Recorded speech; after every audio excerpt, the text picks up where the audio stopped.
Hey everybody, Stan Sher coming back to you with another episode of Car Sales Confessions. And so, like, subscribe, share my videos. If you want to discuss some of these things, reach out to me. Got a lot of interesting stories and experiences in the automotive industry. So let's move on to the next part of this. And again, I'm doing these raw and cut so that I get to do them as I drive. So anyway, moving on. I end up at Joyce Honda as the internet director. I get recruited there, get hired there. I had my manager's title. They hire me. I take over an internet department that consists of one person selling 25 cars a month on 500 leads. Not terrible, but not great. His grosses are very low. Just giving cars away. And we knew there was more. The store was starting to hit record numbers. 300, 350 new cars a month. Every single month, new telegram from American Honda about the records they're breaking. Everything was good. So I get hired. First time ever being a manager. Teach myself how to desk. Teach myself how to appraise cars. Start to go on forums. I think right around that time, Dealer Refresh started to be up there. I started to really study, started to find magazines and read them, and decided to really study my craft. My good friend Jim Ziegler, always talks about how, he decided at one point that he was going to study for his profession as if he was studying for a master's degree. Well, even before I met him, because I would meet him 2 years later, but even before I met him, I decided to take my career seriously. I stopped coming into work hungover on Saturdays. I was a manager. If people are going to look up to me, if I'm going to be a leader, I need to have that image. So I'll tell you right now, prior to that, I didn't mind. I would go out on Fridays like everybody else, spend a ton of money, get drunk, whatever. Stop doing that right away. 24 years old, I stopped doing that. So I had turned 24 that summer. It was 2007.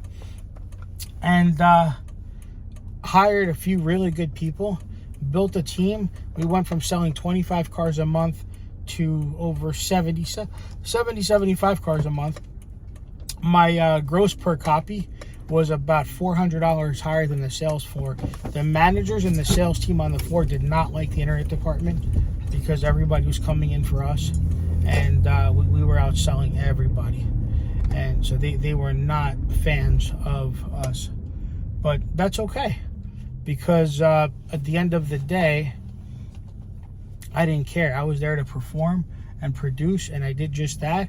And there was a lot of little things that were going on behind the scenes. I decided that I think I want to buy a house. Now, mind you, this is right before that 2008 housing crash. I'm making a ton of money. I'm doing $10,000, $12,000 a month. I'm 24 years old. I'm feeling good about myself, right? And I decided that I want to buy a house. Now, my general manager, who pretended like he was a mentor to me, told me, "Hey, you should go out and buy a house." Started looking at houses, started sharing it with him, and he was all about it. He was all about me jumping in and becoming a homeowner. He was all about that life. So he was like, you're going to go out, you're going to buy a nice house. It'll make you work harder. It'll keep you more focused. I said, great. Not a bad idea. So started shopping for a house. Almost buy like a $300,000 townhouse. My mom talks me out of it because it was like almost a $3,000 a month mortgage. My mom talks me out of it because my old school parents, right? They don't know what it's like to make a lot of money. So they, in their mind, said, like, this is too expensive. Don't do it. You're going to regret it. So I don't do it. Then, of course, I go and I want to buy another house, a condo, something, less expensive. And then my attorney does not like the terms and conditions and says, how desperately do you want to buy a house? Because I would not buy it. So I don't buy it. So lo and behold, I don't buy this house. I'm doing okay. Things are going good. And 10 days after I decide not to buy this house, the new year starts and a bomb gets dropped on me that we're closing down the internet department.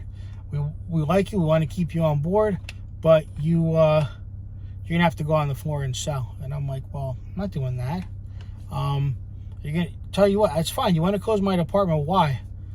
Well, we just don't see the ROI. Okay, so you don't see the ROI. You're at $2,000 a copy. You're at